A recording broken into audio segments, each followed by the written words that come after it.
আসসালামু আলাইকুম ওয়া রাহমাতুল্লাহি ওয়া বারাকাতুহু। সাম্প্রতিক সময় আমাদের প্রতিবেশী রাষ্ট্র ভারত আমাদের দেশের অভ্যন্তরীণ বিষয় নিয়ে, বিশেষ করে আওয়ামী লীগ ফ্যাসিবাদ পতনের পর থেকে তারা প্রতিনিয়ত সরকারিভাবে, সামাজিকভাবে, অনলাইনে, রাজনৈতিকভাবে তারা আমাদের প্রতিটি ক্ষেত্র নিয়ে তারা বিভিন্ন ধরনের গুজব ছড়িয়ে যাচ্ছে। এই গুজব ছড়ানোর ফলে যেভাবে আমাদের দুই দেশের সম্পর্ক নষ্ট হচ্ছে, একইভাবে আমাদের দুই দেশের মানুষের জনগণের মধ্যে একটা প্রতিহিংসা জন্ম নিচ্ছে। তো এই বিষয়গুলো নিয়ে আজকে আমরা কথা বলতে উপস্থিত হয়েছি ভাই মোহাম্মদ রাহাত হোসেন, আইবি ইউনিভার্সিটির ছাত্র, এবং উপস্থিত আছেন মোহাম্মদ মুদাসির বিল্লাহ। তো আজকে আমরা এই বিষয়গুলো নিয়ে আপনাদের কাছে উপস্থিত হয়েছি। ভাই, বিগত বেশ কিছুদিন ধরে ভারতের সাথে আমাদের যে সম্পর্ক ছিল, আমরা বিগত 50 বছর দেখেছি বাংলাদেশ এবং ভারতের সম্পর্ক ছিল বন্ধুত্ব স্বরূপ। এটা কাগজে কলমে স্বীকৃত ছিল। আমরা ছোটবেলা থেকে দেখে আসলাম ভারত বাংলাদেশের সম্পর্ক অন্য যে কোনো দেশের তুলনায় খুবই গভীর ছিল। কিন্তু এই আওয়ামী লীগ সরকার পতন হওয়ার পর থেকে তারা আমাদের দেশের বিভিন্ন তুচ্ছ ঘটনাগুলোকে তারা এমনভাবে প্রচার করছে যেন ভারতের জন্য আমরা হুমকি হয়ে দাঁড়িয়েছি। সম্প্রতি সময় আমরা দেখতে পেলাম আওয়ামী লীগ সরকার যখন ভারতে পালিয়ে গেল, তখন তারা শেখ হাসিনার চিঠি নামে একটি গুজব ছড়িয়েছে।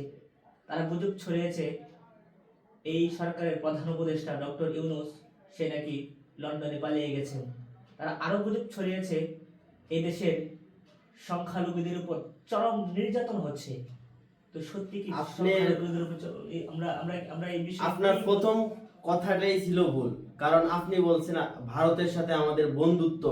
আমি মনে করি 1971 সালের যুদ্ধের পর থেকে ভারত আমাদের কোনো মতে আমাদের বন্ধু ছিল না। আমরা 1971 সালে যুদ্ধ করে ভারত পাকিস্তানকে পরাজিত করেছি, কিন্তু আপনি কি জানেন মাওলানা ভাসানী কি বলেছে? মাওলানা ভাসানী বলেছে যে যত বেশি ভারতকে ঘৃণা করবে সে তত বেশি বাংলাদেশকে ভালোবাসবে। না, আমি আমরা আমাদের প্রতিবেশী ভারত, আমরা কখনোই চাই না ভারতের সাথে আমাদের সম্পর্ক খারাপ হোক। তারা আমাদের প্রতিবেশী রাষ্ট্র, আমরা সব সময় চাবো তাদের সাথে একটা ভালো সম্পর্ক রাখতে। ভারতের সাথে যদি আমাদের সম্পর্ক খারাপ হয়, এটা আমাদের অর্থনৈতিকভাবে, ভারতের অর্থনৈতিকভাবে এটা একটা বিপর্যয়। এখন ভারতের সাথে এই বিগত সরকার যাওয়ার পরে ভারত কি এত আক্রমণাত্মক হয়েছে কিসের জন্য বলতে পারেন? কারণ ভারত বাংলাদেশকে একটা উপনিবেশিক তাদের একটা দেশ মনে করেছে, কারণ এই দেশ থেকে তারা শোষণ করে। এই যে শেখ হাসিনা বলেছে আমরা ভারতকে যা দিয়েছি তারা সে আজীবনও ভুলতে পারবে না। আমরা যা দিয়েছি, আমরা কি পেয়েছি, আমরা তো দিয়েই গেছি। এটা কোনো বন্ধুত্বপূর্ণ সম্পর্ক হতেই পারে না। আমরা দেখেছি বাংলাদেশ থেকে ভারতে ইলিশ মাছ পাঠায়, আর ভারত থেকে বাংলাদেশের তিস্তা নদীর বাঁধ খুলে দেয়। যথাযথ বলেছেন, কত সুন্দর। এখন এইগুলো পর্যালোচনা করতে গেলে এখন দেখা যাচ্ছে ভারত কখনো বাংলাদেশের বন্ধুত্ব ছিল না, হতে পারবে কিনা তা এখনো বলা যাচ্ছে না। কারণ ভারত যেভাবে বাংলাদেশের অপপ্রচার চালিয়ে যাইতেছে, ভারত বিগত ফ্যাসিস্ট সরকার আমলে আপনারা কি সংখ্যালঘুদের উপর অত্যাচার দেখেন নাই? আপনারা কি দেখেন নাই? আমরা কিছুদিন আগে দেখতে পেলাম কয়েকটি মুসলিম বাড়িতে পারিবারিক দ্বন্দ্বের কারণে আগুন ধরানো হইল, কিন্তু এই খবরগুলো ভারতীয় মিডিয়াতে প্রচার করা হচ্ছে সংখ্যালঘুদের বাড়িতে আগুন ধরে দেওয়া হয়েছে। এখন এরকম আমরা আরো দেখতে পাইছি ভারতের প্রতিমা বিসর্জনের ভিডিওগুলো, যেগুলো ভারতের গুজরাটে, ভারতের বিহারে তাদের মূর্তির বিসর্জনের ভিডিওগুলো তারা তাদের জাতীয় ন্যাশনাল নিউজগুলোতে তারা ব্যাপকভাবে তারা এগুলো বাংলাদেশের সংখ্যালঘুদের উপাসনার মূর্তিগুলো বাংলাদেশের উগ্রবাদ জঙ্গিরা এক- এগুলো জ্বালায় পুড়ায় দিচ্ছে। এখন আপনি তো দেখতে পারতেছেন যখন মাশরাফির বাড়িতে আগুন দেওয়া হয়েছে তখন কিভাবে এটাকে প্রচার করে লিটন দাসের বাড়িতে আগুন দেওয়া হয়েছে হ্যাঁ, বলেছে। তখন আমরা দেখতে পেয়েছি ভারতের সমস্ত সমস্ত নিউজ নিউজপেপার করছে লিটন দাসের লিটন বাড়িঘর দাসের দিকে আগুন। ঘরে বসে সেই নিউজ দেখতেছে আর হাসতেছে। এটা খুবই হাস্যকর, এটা এটা- খুবই হাস্যকর। যেটা হইতেছে না সেটাও তারা ফলাও ভাবে প্রকাশ করতেছে। এখন আপনি বলতে পারেন সংখ্যালঘুদের উপর কি তাহলে অত্যাচার হয়নি? আমি বলবো সংখ্যালঘুদের উপর কিছু তো অত্যাচার হয়েছে, কারণ বলতে আছি পৃথিবীর যে কোনো দেশের তুলনায় বাংলাদেশের সংখ্যালঘু নির্যাতন নাই। এখন আমি বলতেছি আমাদের দেশে সংখ্যালঘু কারা অত্যাচারিত হয়েছে আপনারা জানেন। হিন্দুদেরকে শেখ হাসিনার ভোট ব্যাংক বলা হয়।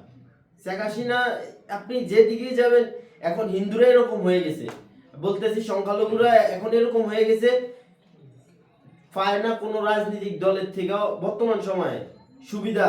তারা এখন ভাবতেছে হয়তো বা আমলিক বিএনপি আসলেও মনে করবে আমরা ইয়া আমলিকের ভোট ব্যাংক এখনো রয়ে গেছি। এই ধারণা থেকে তাদের নিজেদের কি বাইরে হতে হবে। অবশ্যই। আমরা এটা তাদের চেষ্টার মাধ্যমে এটা তাদের নিজেদের বাইরে হতে হবে। তা না হলে মানুষ বা অন্যান্য তা মানে ফলো করে দেখাবে এদিকে অত্যাচারিত হয়েছে, এদিকে এখন বাংলাদেশের পরিস্থিতি আসলে অনেক খারাপ। কারণ একটার পর একটা হতেই আছে। কয়দিন দেখতেছি আনসাররা বিদ্রুপ করছে, কয়দিন দেখছি রিক্সাওয়ালা, কয়দিন দেখছি আরো নানা ধরনের মানে আন্দোলন আমরা দেখছি। এখন এর ভিতরে আবার এই যে ভারত এখন আমাদের ফলো করতেছে। আমরা চিন্ময় কৃষ্ণ দাসকে কিসের জন্য ধরেছি? এই যে চিন্ময় কৃষ্ণ দাস ধর্মগুরু, আপনি কি জানেন ইসকন থেকে চিন্ময় কৃষ্ণ দাসকে আরো 4 মাস আগে বাহির করে দেওয়া হয়েছে। কিসের জন্য? সে তো এক অপরাধী ছিল। আমি বলতেও লজ্জা পাচ্ছি, সে কিশোর নির্যাতনের অভিযোগে সে তাকে আমরা তথ্য প্রমাণ সহ আমাদের হাতে রিপোর্ট আসছে সে বলাৎকারের সাথে জড়িত। হ্যাঁ, বিস্তারিত তারপরে তথ্য আছে আমাদের কাছে। সে আমাদের ন্যাশনাল ফ্ল্যাগকে অসম্মান করেছে এবং রাজনীতিক অনেক কারণেই তাকে ধরে নেওয়া হয়েছে। কারণ সে তার প্রচারের মাধ্যমে দেশকে একটা অরাজনৈতিক দেশকে অস্থিতিশীল করার একটা পরিকল্পনা আমাদের করেছে। দেশে আমরা দেখতে পেয়েছি আমাদের বিগত আওয়ামী লীগ সরকার যখন ক্ষমতায় ছিলেন তখন আমাদের মুসলিম যারা ধর্মগুরু আছে, ধরতে পারেন মাওলানা মামুনুল হক সাহেব বলেন, মাওলানা ফজলুল করিম বলেন, তারপরে আমির হামজা বলেন, আমাদের যারা একেবারে টপ লেভেলে ওলামায়ে কেরাম আছেন ওনাদেরকেও কিন্তু সরকার গ্রেফতার করছে। কিন্তু এই জন্য আপনি দেখতে পাচ্ছেন ওনাদেরকে গ্রেফতার করার পরে হাতে বেরি, পায়ে বেরি, গলায় শিকল দিয়ে তাদেরকে কোর্টে নেওয়া হয়েছে। তখন চিন্ময় কৃষ্ণ দাসকে তো দেখতেছি আমরা, চিন্ময় কৃষ্ণ দাসকে মানে ডাবের ফানি দিয়ে নিয়ে যাওয়া হইতেছে। এখন সেই জায়গায় আবার এক উকিলকে তারা নিহত করেছে। এই যে আমি মনে করি এটার পিছনে চিন্ময় কৃষ্ণ দাসও জড়িত। এই যে আমরা যে দেখলাম আমাদের উলামায়ে কেরামদেরকে যখন গ্রেফতার করা হইতো তাদের প্রতি যে নির্যাতন ছিল, যে ঢালাও ভাবে মিথ্যা প্রচার ছিল, তাদেরকে পায়ে রশি দিয়ে, কোমরে রশি দিয়ে, হাতে রশি দিয়ে তাদেরকে যে অপমানটা করা হয়েছে, তো এই যে ফ্যাসিস্ট সরকার যারা গ্রেফতার হয়েছে আমরা এখন দেখতে পেয়েছি তারা জেল থেকে বের হচ্ছে তাদের মুখে হাসির বাণী, তারা জেল থেকে বের হচ্ছে তাদের মুখে শুভেচ্ছার বাণী, এখন তারা শুভেচ্ছার বার্তা দেয়। তো এখানে কি এটা নিয়ে আমাদের উদ্বেগ প্রকাশ করা আছে। কারণ এখানে আমরা কি এখানে আমরা এটা কি এমনটা হতে পারে না যে তাদের সাথে সরকারের যে যত সরকারি কর্মকর্তা আছে সবাই আওয়ামী লীগ সরকারকে এখন ক্ষমতা এখন বলতেছি বিগত আওয়ামী লীগ সরকার তো 15 বছর ছিল, তার যত লোক যদি এখন কর্মসংস্থান থেকে বা সরকারি কার্য দপ্তর থেকে সকলদেরকে বাদ দিয়ে দেওয়া হয়, দেশটা একটা ভঙ্গুর অবস্থায় পড়ে যাবে। কারণ দেশটা এখনো তাদের লোক কাজ করতেছে। এখন আমরা এখন ধরতে পারি শুধু যারা মাথা ছিল তাদেরকে নিষ্কাশন করে নতুন দেওয়া, পরবর্তীতে এটা আস্তে আস্তে প্রসেসের মাধ্যমে সকলকে সরানো যেতে পারে। কিন্তু হঠাৎ করে এটা সম্ভব না, কারণ এটা এরকম একটা 15 বছরে এরকম তৈরি করে দিয়ে গেছে। আপনি একটা ছোট চাকরি থেকে শুরু করে বড় চাকরির ভিতরে সকল ক্ষেত্রে দুর্নীতি ছোঁয়া সকল জায়গায় আছে। না, সুন্দর বলেছেন।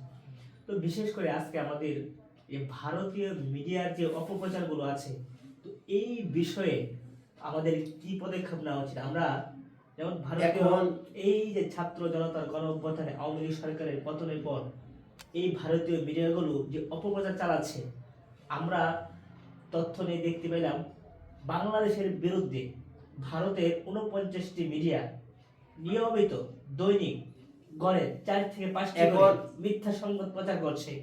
এদেরকে বিশেষ বলা, করে বাংলাদেশের বিরুদ্ধে সবচেয়ে বেশি অপপ্রচার চালাচ্ছে রিপাবলিক বাংলা একটি চ্যানেল, আমি বলতেছি বাংলা চ্যানেল, এটার দ্য কারণ, টাইম অফ ইন্ডিয়া।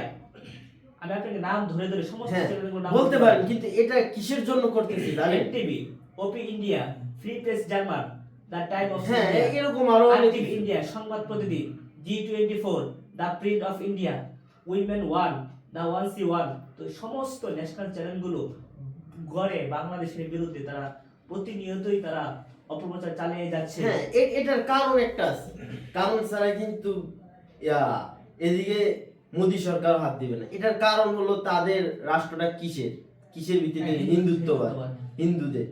এখন এই যে বাংলাদেশকে দেখাইতেছে আলেমরা দখল করে ফেলাইতেছে, আফগানিস্তান হয়ে যাইতেছে, এখন এখন এই জায়গায় সরকারের এই বিজয়টাকে ভারত সবচেয়ে বেশি ফলো করতেছে।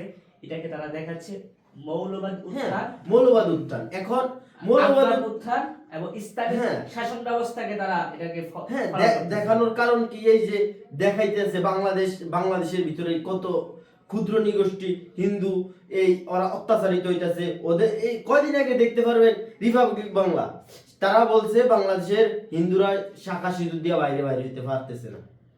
একদম আমরা আমাদের আমাদের বন্ধু, আমাদের সমাজে আমাদের যাদের সাথে চলি, তাদের মুখ থেকে শোনা বিগত 50 বছরে তারা এত সুখে কখনোই ছিল না। হ্যাঁ আপনি দেখতে পারবেন যখন স্বৈরাচারী শাসনের পতন হয়েছে সেই দিন থেকে আলেমরা, অনেক রাজনীতিক মাদ্রাসার ছাত্ররা কিভাবে তাদের মন্দিরকে পাহারা দিয়েছে, এটা বিরল ঘটনা।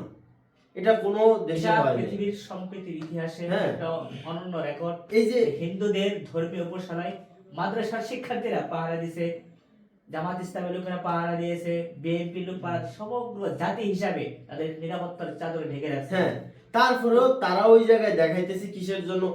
আমি মনে করি ভারতের যে হিন্দু জনগোষ্ঠী আছে তারা কি আমাদের বিরুদ্ধে নাকি এখন তারা আমাদের বিরুদ্ধে কিনা এটা বলতে গেলে তাদের ভিতরে কিন্তু দুইটা দল।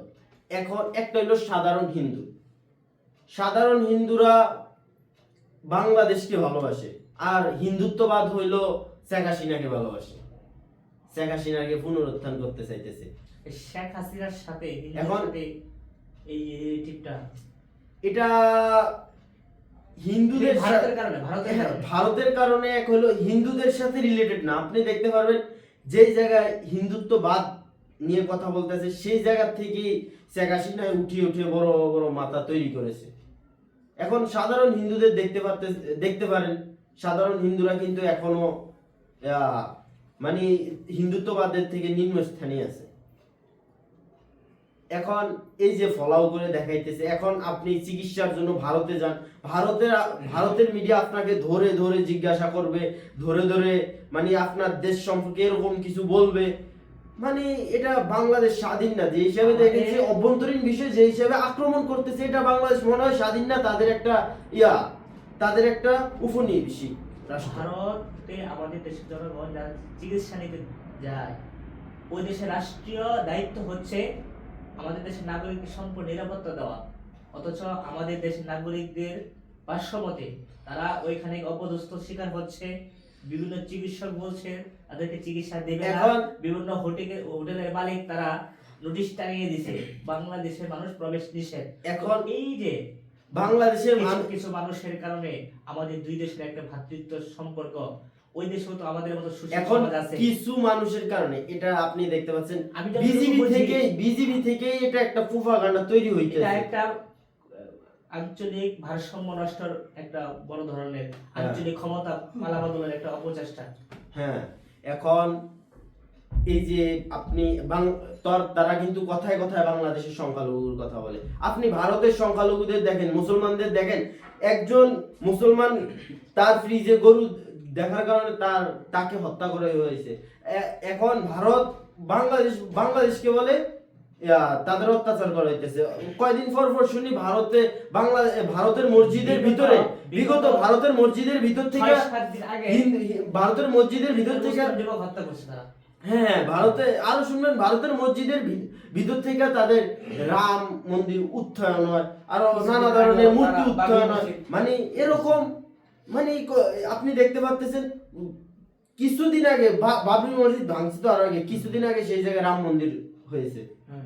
তো একটি মুসলিম ধর্মীয় তারা কিভাবে আমাদের বলে আমাদের এই জায়গায় সংখ্যালঘু অত্যাচারিত হয়েছে। তাদের আমাদের পর্যবেক্ষণ মতে পৃথিবীতে সবচেয়ে সাম্প্রদায়িক রাষ্ট্র হচ্ছে ভারত।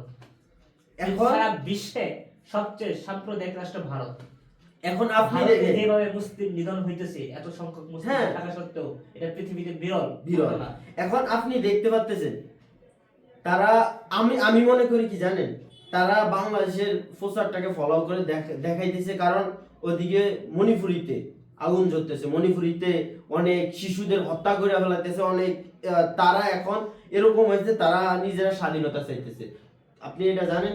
এটা কিন্তু তারা তাদের মিডিয়াতে প্রচার না করে বাংলাদেশ নিয়ে পড়ে আছে, তাদের ওই জিনিসটাকে ঢাকানোর জন্য, আমি মনে করি। না, খুব সুন্দর বলছেন। তাদের দেশের যে অভ্যন্তরীণ সমস্যাগুলো আছে, বিশেষ করে ত্রিপুরা, মণিপুর, হ্যাঁ, তারপরে যে এই যে কয়দিন আগে আমি 3 দিন আগে দেখছি ভারতের কৃষকেরা আন্দোলন করতেছে, সেগুলো ভালোভাবে প্রচার হয় না, ওদিকে বাংলাদেশ নিয়ে পড়ে আছে। ভারতের কৃষকদের আন্দোলন করতে দেওয়া হইতেছে না, সেগুলো নিয়ে প্রচার হইতেছে না, এদিকে আমাদের অভ্যন্তরীণ বিষয় নিয়ে টানাটানি করতেছে। এত গুজব ছড়াচ্ছে, তারা তো এমনও বলছে ইউনূস সরকার পালিয়ে চলে গেছে। এখন এটা কি বলবো, এটা তো একটা সাধারণ কমন সেন্স যদি থাকে, এরকম কথা বলার তো একটা চ্যানেলের রাইট নাই। একটা কমন সেন্স থাকলে তাদেরকে সাংবাদিকতায় দায়িত্ব দিয়েছে কি, আমি তো এটাই মনে করতেছি না। আমি মাত্র ভারতীয় সাংবাদিকরা বলছে এখনো বাংলাদেশের প্রধানমন্ত্রী শেখ হাসিনা, এই কথাটা এটা শুধু তাদের মুখে শোনা যাচ্ছে। এটা কিভাবে সম্ভব? না, এখন আমি বলতে আছি, এটা কিভাবে সম্ভব? একটা দেশের মানে যে সিটটা প্রধানমন্ত্রী যেই সিটে সেই আসনটা কখনো খালি থাকতে পারে না, এক মুহূর্তের জন্য খালি থাকতে পারে না। সে তো বিগত 4-5 মাস ধরে তো দেশেই নেই, এখন তার কিভাবে এই জায়গায় ক্ষমতা আছে? আপনি দেখতে পারবেন রিপাবলিক বাংলা কিন্তু শেখ হাসিনার ছেলে করছে, সাক্ষাৎকার দিয়েছে। এগুলা তো তাদের একটা চাল। আর বাংলাদেশকে কয়দিন পর পর শেখ হাসিনা শুনবেন বাংলাদেশে ফোন আলাপ ফাঁস করে। যারা এই যে শেখ হাসিনা বলতেছে, এটা কিরকম সাইকো আপনি চিন্তা করেন। শেখ হাসিনা বলতেছে আমি মানুষকে মারার রাইট পেয়ে গেছি, একটা মারা যে কথা 10টা মারাও সেই কথা। এগুলা কোনো একটা মানে বিগত সরকারের এগুলো বলা কোনো রাইট? এগুলা কি জ্ঞান শূন্যতা নাকি অন্য কিছু? তারা তো যখন ট্রাম্প আমেরিকার প্রেসিডেন্ট নির্বাচন হয়েছে, তারা ট্রাম্পকে নিয়েও তখন তারা ব্যাপক গুজব ছড়িয়েছে। তারা বলেছে ট্রাম্প ক্ষমতা বসার 1 মিনিটের ভিতরে এই পুতুল সরকার এই দেশ থেকে পালিয়ে চলে যাবে। ট্রাম্প ক্ষমতায় বসলো, আমরা উল্টে কি দেখতে পেলাম? আমেরিকা ভারতের সম্পর্কে তাদের যে রিপোর্ট বের করেছে, অসহযোগী দেশ হিসাবে তাদেরকে তালিকাভুক্ত করেছে। সেই জায়গা বাংলাদেশ কিন্তু ছিল না, বাংলাদেশ ছিল না। এখন গতকালকে নিউজ আমেরিকা একটা প্রতিবেদন, তারা বলছে ভারত আমেরিকার বাণিজ্যিক জন্য হুমকি। হ্যাঁ, যখন তারা যেভাবে গুজব ছড়িয়েছিল ট্রাম্প ক্ষমতায় বসলে বাংলাদেশ ভারতের নিয়ন্ত্রণে চলে আসবে, এটা একটা দেশের ক্ষমতায় বসলে মোদী সরকারের ক্ষমতা আরো, আমি বলতেছি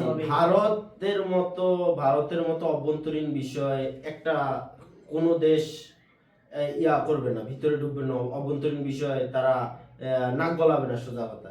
এটা শুধু ভারতই করতে পারে, কারণ ভারত আমরা দেখতে পাই ভারতের সাথে এই যে প্রতিবেশী সমস্ত রাষ্ট্র, ভুটান বলেন, নেপাল বলেন, চীন বলেন, পাকিস্তান বলেন, এমনকি সম্প্রতি বাংলাদেশ, কারোর সাথে তাদের সম্পর্ক নেই। এই এখন যে ভুটান, নেপাল হিন্দু রাষ্ট্র, হ্যাঁ, তারপর তাদের সাথে সম্পর্ক একদম নেই। বিচ্ছিন্ন। এখন আমরা কয়দিন আগে পাকিস্তান থেকে আমরা পণ্য আমদানি করেছি, এখন তারা বলতেছে এই জায়গায় বোমা আছে, এই জায়গায় গুলি আছে, এই ছোট জায়গায় ছোট পেঁয়াজের মতন হ্যাঁ, পেঁয়াজগুলো দেখা যায়, এগুলোকে তারা ভাবছে বোমা ভাবছে। হ্যাঁ, এখন এটা একটা অপপ্রচার ছাড়া আর কিছু না। এখন বিগত সরকারের সময় ভারত যদি কিছু না দিত, যত কিছু বলেন, এই অপপ্রচারের ফলে আমাদের দেশের এবং ভারতের জনগণের মানুষের ভিতরে যে একটা সম্প্রীতি ছিল, হ্যাঁ, ধীরে এই ধীরে এই একটা যে ভালোবাসা ছিল, এই যে আমাদের দেশে হিন্দু মুসলিমের যে একটা ভালোবাসা, সম্প্রীতি, একসাথে এখন বেড়ে ওঠা, একসাথে চলাফেরা, তো এটা কিন্তু একটা প্রভাব ফেলছে। আপনি এখন অবশ্যই আমি আপনার দেশে বলতেছি, হবে। এখন এই ভারতের এই প্রচারটা যদি বন্ধ না করা যায়, বাংলাদেশের হিন্দু মুসলিমের ভিতরেও কিন্তু সম্পর্কের দূরত্ব সৃষ্টি হতে পারে। কারণ এটার মাধ্যমে এই যে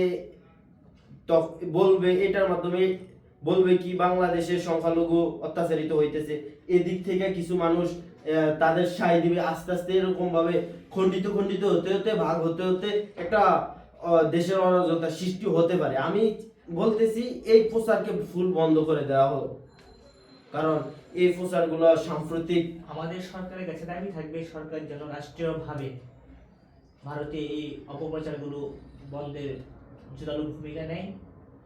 তো এই অপপ্রচারের ফলে আমাদের দুই দেশের বাণিজ্য, দুই দেশের অর্থনীতি, হ্যাঁ, বিশেষ করে আঞ্চলিক ক্ষমতার মধ্যে বিশাল একটা প্রভাব ফেলবে। আপনি দেখতে পাচ্ছেন কলকাতা ওই যে নিউ মার্কেট এরিয়া এখন শূন্য, ব্যবসায়ীরা হাহাকার করতেছে। এখন এতে কি বাংলাদেশের ক্ষতি হইতেছে না ভারতের ক্ষতি হইতেছে? আপনার এই যে তাদের মেধা কতটা শূন্য হলে বলতেছে বাংলাদেশকে তারা দান করে। আরে বাংলাদেশ তো তাদের কাছ থেকে হাওনিয়া টাকা তো না নিয়ে নিতে আসে না মাল। আমরা চাইলে পার্শ্ববর্তী অনেক দেশ থেকেও নিতে পারি। ভারত পৃথিবীর যে সমস্ত দেশ থেকে রেমিটেন্স নেয়, তো আপনি সবচেয়ে ইন্টারেস্ট বিষয় হচ্ছে বাংলাদেশ হচ্ছে ইন্টারেস্ট নেওয়ার ক্ষেত্রে পৃথিবীর সারা ওয়ার্ল্ডে সপ্তম স্থান। সারা ওয়ার্ল্ডে বাংলাদেশ থেকে তারা যে টাকা অর্থ নেয়, বৈদেশিক মুদ্রা, এটা হচ্ছে সপ্তম। এটা একটা বিরল ঘটনা, এটা হয়তো অনেকে জানা নাই। তো এই যে ভারতের সাথে আমাদের যে একটা দীর্ঘদিনের সুসম্পর্ক ছিল, আমাদের জনগণের ভিতরে একটা পারস্পরিক ভালোবাসা ছিল, এখন এই সম্প্রীতিটা আওয়ামী লীগ সরকারের পালানোর সাথে সাথে নষ্ট হয়ে গেল। তো এই সম্পর্কে আপনার? এই সম্পর্কে আমার একটাই মতামত, কারণ স্বৈরাচার সরকার যখন এই দেশের রাষ্ট্রীয় ক্ষমতায় ছিল, তখন ভারতের যে বর্তমান প্রধানমন্ত্রী মোদী সরকার, তার সাথে আলাদা ছিল, সম্পর্ক ছিল গভীর। সে না থাকার কারণে ওই দেশের রাজনীতিক এবং বাংলাদেশের রাজনীতিক দুটোটাই ঘাটতি পড়েছে, সমস্যা হচ্ছে। যারা এরকম প্রচারণা চালাচ্ছে তারা আওয়ামী লীগ সরকারের দালাল। আমরা ভারত রাষ্ট্রের একটা পররাষ্ট্র নীতির চরম ব্যর্থতা দেখে ওইখানে ভারতের একটা রাষ্ট্রনীতি হচ্ছে তারা কোনো দেশের সাথে তারা সম্পর্ক করে না। ভারতের পৃথিবীর সমস্ত দেশের সাথে তারা ব্যক্তিকেন্দ্রিক, দলকেন্দ্রিক সম্পর্ক করে। সারা ওয়ার্ল্ডে ভারত সরকারের যে সম্পর্কটা, কোনো দেশের জনগণ, ওই দেশের অর্থনীতি, ভূ রাজনীতি, তার কোনো সম্পর্ক নেই। ভারতের সম্পর্কটা হচ্ছে কোনো ব্যক্তি বিশেষ সম্পর্ক হয়। তো ওই ব্যক্তি যতদিন ক্ষমতায় থাকে, তো ভারতের সাথে খুব মধুর সম্পর্ক থাকে। ওই দেশের জনগণ বলেন, ওই দেশের মানুষ, তাদের কোনো স্বার্থ দেখে না। একটা ব্যক্তি, একটা গোষ্ঠীর প্রতি তাদের সাপোর্ট থাকে। তো দেখা যায় কি ওই দলটাকে ক্ষমতায় বসানোর জন্য সারাদিন চেষ্টা করে। যখন ওই সরকার পরাজয় হয় বা তার পরাজয় নিশ্চিত হয়ে যায়, তখন ভারতের সাথে প্রতিটা দেশের সম্পর্ক খুব খারাপ হয়ে যায়। ভারতের এই যে পররাষ্ট্র নীতিটা, এটা খুবই ব্যর্থ, এবং ওনাদের উচিত এই পররাষ্ট্র নীতি তাদের বের হয়ে আসা খুবই দরকার। আমি বলতেছি, এখন ভারত যদি বাংলাদেশের সাথে বন্ধুত্বপূর্ণ সম্পর্ক করতেছে, কিরকম করতে হবে? তাদেরকে আমরা যা দিব তাদের কাছ থেকে তা নিব। তারা যদি আমাদের সম্মান দেয় তাদেরকে আমরা সম্মান দেব। ভারত যদি এরকম যদি বাংলাদেশের বন্ধুত্বপূর্ণ সাথে- সম্পর্ক করতে পারে তাহলে আমরা তাদের সাথে বন্ধুত্বপূর্ণ সম্পর্ক করব। না হলে উপনিবেশিক হিসেবে আমরা কখনো থাকবো না। আমরা তাদের শোষিত হব কিসের জন্য? আমরা 1971 সালে পাকিস্তান থেকে আমরা মুক্তি পেয়েছি, 2024 সালে ভারত থেকে আমরা মুক্তি পেয়েছি। আমাদের বাংলাদেশ সম্পর্কে তাদের যে গভীর ষড়যন্ত্র সবচেয়ে বড় প্রমাণ হচ্ছে আমাদের বিজয় দিবসের দিন নরেন্দ্র হ্যাঁ। মোদীর পোস্ট অবশ্যই আপনি দেখেছেন। হ্যাঁ, দেখছি। এখানে উনি স্পষ্ট ভাবে উনি বর্ণনা করছেন এই বিজয় ভারতবাসী, এটা ভারতের এখন বিজয়। এটা এত বিশাল একটা গুজব একটা প্রধানমন্ত্রী থেকে পাওয়া, এটাকে আমাদের দেশের জন্য একটা বড় ধরনের হুমকি। কারণ এখন এটা বলা যায় হুমকির কারণ এরকম একটা দেশের সরকার যদি এরকম মন মানসিকতা নিয়ে থাকে, মানে মানে- বিষয়টা হচ্ছে বাংলাদেশের বিজয় দিবস, বাংলাদেশের নামটা উনি উল্লেখ করেন নাই। এখন উনি বলছেন এটা ভারতবাসীদের হ্যাঁ, বিজয়। ভারতবাসীদের বিজয় দিবস বলছে, আমিও পোস্টটা দেখেছি।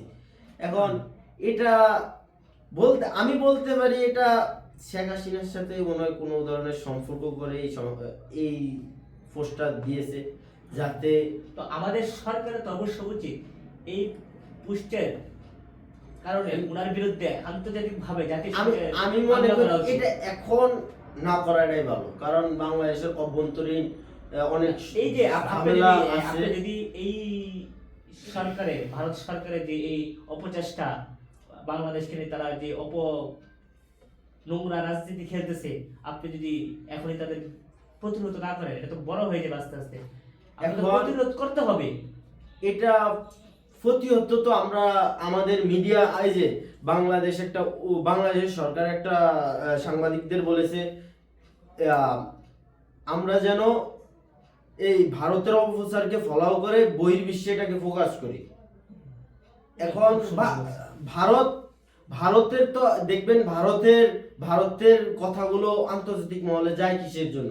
তারা বাংলা ভাষাভাষী ইংলিশেও তারা অনেক টক শো করে বা ইংলিশেও তাদের প্রচার করে। সেই জন্য আমরা তো ধরেন তাদের ইংরেজি ভাষা বাংলা মানে যারা ইংরেজি মাধ্যমে ফোকাস করে নিউজগুলো, আমরা তো বাংলাদেশিরা দেখে দেখে চাই বুঝিও না তারা কি বলতেছে, কিন্তু এটার মাধ্যমে বাইরের দেশে তারা কিন্তু প্রচার করতেছে। এটা বাংলাদেশে এখনো অনেক সারা বিশ্বে বাংলাদেশের প্রতি একটা তারা অপপ্রচারের চেষ্টা করতেছে।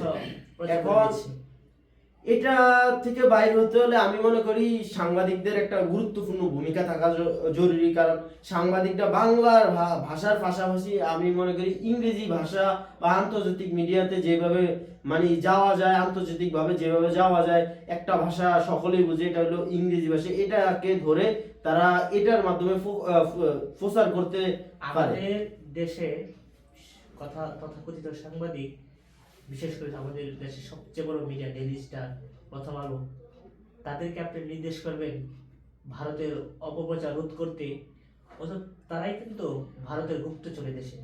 হ্যাঁ, এটা বলতে পারি ভারতের তারাই গুপ্তচর। এটার জন্য কিন্তু আমরা ছাত্ররাও ডেইলি স্টার, প্রথম আলো, কালবেলা, হ্যাঁ, এগুলো বাংলাদেশের সবচেয়ে জনপ্রিয় সবচেয়ে চ্যানেল এবং বাংলাদেশের সবচেয়ে বড় শত্রু। গ্যারান্টি দিয়ে বলছি, আমার কাছে প্রচুর ইনফরমেশন আছে, ভারতীয় সম্পূর্ণ এজেন্ট হচ্ছে প্রথম আলো ডেইলি স্টার।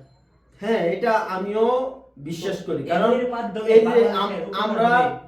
আমরা বাংলাদেশে অনেক লোক, অনেক ছাত্র জনতা মিলে কিন্তু তাদের কার্যালয়কে ঘেরাও দেওয়ার চেষ্টা করেছি, আপনারা দেখছেন। আমরা দেখতে পেয়েছি। হ্যাঁ, এই ছাত্ররা এখন এদিকে আপনারা যখন প্রথম আলোর বিরুদ্ধে কর্মসূচি পালন করছেন, তো এই সরকার কিন্তু আপনাদেরকে প্রতিরোধ করছে, হ্যাঁ, আপনাদের উপর লাঠিচার্জ করছে। তো আমরা দেখেছি, এখন আমরা আমি report করার সময় ছিলাম, আপনাদেরকে এটার কারণ কি জানেন? এই একটা বিশাল বিজয় অর্জন করার পরও এই ভারতীয় আধিপত্য বা এই চ্যানেলগুলো থেকে আপনারা এখনো মুক্তি পাইতেছি না, জাতিকে দিতে পারতেছি না। কারণ এর জন্য কিন্তু অনেক রাজনৈতিক দল দেয়। কারা দায়ী থাকতে এই যে বিএনপি, এই যে আমরা যখন ঘেরাও করছি তখন বিএনপি নিজেরাই বলেছে তারা হলো স্বাধীন একটা পত্রিকা, তাদের কিভাবে মির্জা ফখরুল স্পষ্ট বলছে এই দেশ এখন অন্ধকারে আচ্ছাদিত, কারণ হচ্ছে একটা স্বাধীন দেশে স্বাধীন পত্রিকার গায়ে জঙ্গিবাদরা হামলা হ্যাঁ, করতেছে। হ্যাঁ। তা আপনাদেরকে কিন্তু জঙ্গিবাদ বলে আমাদের আখ্যায়িত করছে। জঙ্গিবাদ বলে ট্যাগ করে দেওয়া হয়েছে। ট্যাগ করে দিছে। এখন একটা আমি কি বলবো, তা এই যে ডেইলি স্টার, প্রথম আলো, ডেইলি স্টার, তাদেরকে সন্ত্রাসী বানিয়ে অনেক পত্রিকা করেছে। তারাই কিন্তু এখন আমি বুঝি না, আমলি কি বিএনপি কি মনে করতেছে ভারতের সহযোগিতা ছাড়া বাংলাদেশের ক্ষমতায় তারা বসতে পারবে না? আমি এটা বুঝতেছি না। বিষয়টা হচ্ছে বিএনপি বিগত 15 বছর তাদের যত আন্দোলন, তাদের যত সংগ্রাম, জোরালো কোনো আন্দোলন তাদের ছিল না অতীতে। তাদের কথাই কখনো ফুটে ওঠে নাই ভারত বিদ্বেষের কোনো কথা। তারা সবসময় চেয়েছে ভারতকে হাতে রেখে তারা ক্ষমতায় বসার জন্য, কিন্তু আদৌ এটা সম্ভব হয়নি। এদেশের ছাত্র জনতা, এদেশের তাওহিদি জনতা যখন ঐক্যবদ্ধ হয়েছে, জাতিগতভাবে ঐক্যবদ্ধ হয়েছে, তখন এটা সম্ভব হয়েছে। তো এখন- ভারত সরকার যতই অপপ্রচার করুক, যতই তারা কুকৌশল করুক, এদেশের জনগণ এখন সচেতন, এদেশের নাগরিক সচেতন, এদেশের ছাত্র জনতা সচেতন। একটা সময় ছিল মানুষকে 6-9 বুঝায়, 22 বুঝায়, 2-2 22 বুঝায়, তো এই সময়টা এখন নাই। 2-2 4 সবাই বুঝায় এখন। তো ভারত যতই খেলা খেলুক, তার পুতুল সরকার এই দেশে আর কখনো চিরকাল কিয়ামত পর্যন্ত বসাইতে পারবে না, এটাও নিশ্চিত। এই আওয়ামী লীগ এই দেশে বিগত 50 বছর রাজনীতি করতে পারবে না। আমি বলতে পারি, মানে যতক্ষণ পর্যন্ত ডেইলি স্টার, প্রথম আলোর মতো পত্রিকাগুলো বাদ না হবে, ততদিন পর্যন্ত সরকার, যে কোনো সরকারই আসুক, ভারতের ফুতুল হয়ে যাইতে কোনো দেরি করতে না আমার মতে। কারণ এই যে আমরা এটা ভারতের ভেবেছি, লড়া, আমাদের যে উপদেষ্টা মণ্ডলী আছেন, এখানেও অধিকাংশই এখন আওয়ামী লীগের আছে। আপনার প্রথম আলো, ডেইলি স্টারের সাথে খুব তাদের লিয়াজ সম্পর্ক। তো এই ভারতের এই আধিপত্য ডেইলি স্টার এবং প্রথম পত্রিকা, তো আমাদের কাছে যে তথ্য আছে, তো প্রথম আলো, ডেইলি স্টার যেভাবে আমাদের দেশের রাজনীতির কোণঠাসা করে, তাদের অনেকগুলো প্ল্যান থাকে। তো একটা প্ল্যান হচ্ছে, ধরেন আপনি একজন সামাজিক ব্যক্তিত্ব, তো তারা কি করবে, আপনার সাথে ভালো একটা সম্পর্ক রাখবে, আপনাকে বিভিন্ন কনসার্টে নিয়ে যাবে। স্বাভাবিকভাবে প্রতিটা পুরুষ মানুষের নারীর প্রতি একটা আসক্ত থাকে। হ্যাঁ, তো তারা কি করবে, বড় বড় সেলিব্রিটির মাধ্যমে আপনার সাথে তো ডান্স করাবে অথবা একটু কথা বিনিময় করাবে। তো এই বিষয়গুলো তারা কি করবে, গোপনে ভিডিও করে রেখে দিবে। হতে পারে এটা এটা হতে পারে না, এটা চিরন্ত সত্যর কথা, চিরন্ত সত্য কথা। তো ডেইলি স্টার, প্রথম আলোর সবচেয়ে বড় ক্ষমতা হচ্ছে তাদের হাতে, বাংলাদেশের মিডিয়া জগৎ তাদের হাতে, বিনোদন জগৎটা তাদের হাতে। তো বিনোদন জগতে থাকে বাংলাদেশের সমস্ত নায়ক নায়িকারা ওইখানে থাকেন। তো তারা বিশেষ ব্যক্তিদেরকে টার্গেট করার পরে তাদের বিশেষ কিছু ভিডিও তারা ধারণ করে রেখে দেয়। তো আপনি ধরেন খুব দেশপ্রেমিক, তো আপনার সামান্য একটু ভিডিও আছে, তো আপনি কিন্তু ইচ্ছা যদি আপনার থাকে আমি দেশের জন্য উন্নয়ন করব, আমি ভারত বিদ্বেষী কথা বলবো, আপনার সম্ভব না। কারণ হ্যাঁ। তাদের মূল চাবিকাঠি হচ্ছে আপনার ওই যে একটা ভিডিও। হ্যাঁ, তো সমস্ত এখন- রাজনীতিবিদদের ভিডিও তাদের হাতে থাকে, আওয়ামী লীগ বলেন, বিএনপি বলেন, ঘুরে ফিরে সবার চরিত্রই কিন্তু এক ধরনের। তো এখন যদি আপনার দেশপ্রেম থাকে, ওইখান থেকে যদি আপনাকে মেসেজ দেওয়া হয়, ভাই আপনি আমাদের মতন চলে, আর না হয় কিন্তু আমরা আপনার রিপোর্ট ছেড়ে দেব, তো আপনি কিন্তু করতে পারবেন না। এখন এই বিষয়টা সবচেয়ে বেশি কার জন্য ফলা হয়েছে, আপনাদের উপদেষ্টা মোহাম্মদ আসিফ নজরুল, ওনার কিন্তু যথেষ্ট দেশপ্রেম আছে।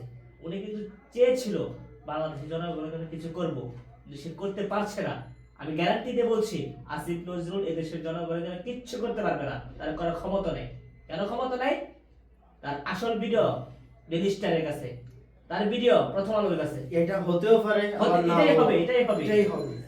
নাও হতে পারে। এখন এটা আমরা ফলোভাবে শিওর হয়ে বলতেছি না কিসের জন্য তারা মানে এত প্রথম আলো, ডেইলি স্টারের এত ঘনিষ্ঠ হয়ে গেছে, এটা আমরা আদৌ জানি না। প্রথম আলো, ডেইলি স্টারের একেবারে উপরে পর্যায়ে বিভিন্ন সাংবাদিক যারা ওই পেশাতে এখন বেরিয়েছে, এই যে তাদের কয়দিন দেওয়া আগে, তথ্য মতে আমি এই যে- আপনাকে এই রিপোর্টগুলো বললাম। এই যে আমি বলতেছি কয়দিন আগে তারা ইসলাম বিদ্বেষী কিসের জন্য বলতেছি, তারা কয়দিন আগে দেখবেন কয়দিন আগে, বেশ কয়দিন হয় নাই, ওই যে এক ছেলে এরকম ভাবে ফলাও করছে, এক ছেলে তার মাকে হত্যা করেছে। সে হুজুর ছিল, সে মাদ্রাসায় পড়তো, আপনি তার সাথে এক মেয়ের সম্পর্ক ছিল, এরকম মানে এরকম অপপ্রচার করেছে। চালাইছে, তারপরে যে হলো পরবর্তীতে জানা গেছে সে ওনারা কিন্তু ক্ষমা চায় নির্দোষ। না, আন্তরিকভাবে এখন ক্ষমা চায় না। ক্ষমাও চাই নাই তারা। এরকম এই যে এই ভুলটা অনেক, তখন এই ভুলটা অনেক সাংবাদিকরাই করেছে। এই যে এই নিউজটা কিন্তু যমুনা টেলিভিশন হ্যাঁ হ্যাঁ, এটা অনেক সবচেয়ে বেশি ভূমিকা রাখছে মানে যমুনা টেলিভিশন, তারা অপপ্রচারটা চালাইছে। হ্যাঁ। এখন বাংলাদেশটা মানে ইসলাম বিদ্বেষী সকল মানে মনোভাব যাদের আছে, তো আমরা অনলাইন মিডিয়া তারাই কন্ট্রোল ওয়ার্ল্ড করে। মানে ইসলাম বিদ্বেষী সমস্ত শক্তি ঐক্যবদ্ধ, কিন্তু আমাদের সবচেয়ে হ্যাঁ। দুঃখ হচ্ছে আমরা ইসলামপন্থী দলগুলো আমরা ঐক্যবদ্ধ হতে পারিনি। হতে পারিনি। ইসলাম বিদ্বেষী সমস্ত বামরাম সমস্ত দল ঐক্যবদ্ধ, তার একই সুরে কথা বলে। আওয়ামী লীগ সরকার যে সুরে কথা বলেছে, বিএনপি একই সুরে কথা বলে, তারা স্পষ্ট বলেছে এদেশে মৌলবাদের স্থান হবে না। বর্তমান উপদেষ্টা তাদের একই সুর, তারা বলে আমাদের জীবন থাকতে এদেশে মৌলবাদের স্থান হবে না। তো ঘুরে ফিরে সমস্ত বামরাম তাদের এখন- একই ধরনের। আমাদের সবচেয়ে কষ্টের বিষয় হচ্ছে আমরা যারা ইসলামিক দলগুলো আছি আমরা ঐক্যবদ্ধ হতে পারি নাই, আমাদের নেতারা এখন ঐক্যবদ্ধ করতে পারে নাই। এই যে ঐক্যবদ্ধ কিভাবে হবে বাংলাদেশে, ধরেন এই একটা দল, ওই বাবা, এই বাবা, এই মাযহাব, ওই মাযহাব, এই দিনিয়া ভাগাভাগি আগে থেকে হওয়া আছে। এগুলা আপনার সাথে নিয়ে আমার মতের পার্থক্য থাকতেই পারে। আপনি বুকে হাত বেঁধে নামাজ পড়েন, আমি নাভির উপর হাত রেখে নামাজ পড়ি। আপনি নামাজের জোরে হাদিস বলেন, আমি বলি না। তো এই যে বিষয়গুলো আমার আপনার দলাদল শত হাজার বছর ধরে ছিল, এগুলা দলাদলি আছে, করার ভবিষ্যতে কারণ থাকবে। এগুলা তো আমাদের ঐক্যবদ্ধ হতে হবে এক কালিমার ভিত্তিতে। হ্যাঁ। আমরা যারা আল্লাহকে বিশ্বাস করি, কোরআন বিশ্বাস করি, নবীকে বিশ্বাস করি এবং আখিরাতকে বিশ্বাস করি, তো ছোটখাটো বিষয় বড় যে বিষয়গুলো আছে, তো সবচেয়ে সুন্দর একটা কথা বলছেন আমাদের সুপরিচিত একজন ইসলামিক স্কলার ডক্টর এনায়েতুল আব্বাসী, অবশ্যই আপনারা অনেক দেখেছেন। হ্যাঁ অবশ্যই চিনি। ওনার একটা স্লোগান আমার হৃদয় কেড়েছে, মাসলাক যার যার, দিন ইসলাম সবার।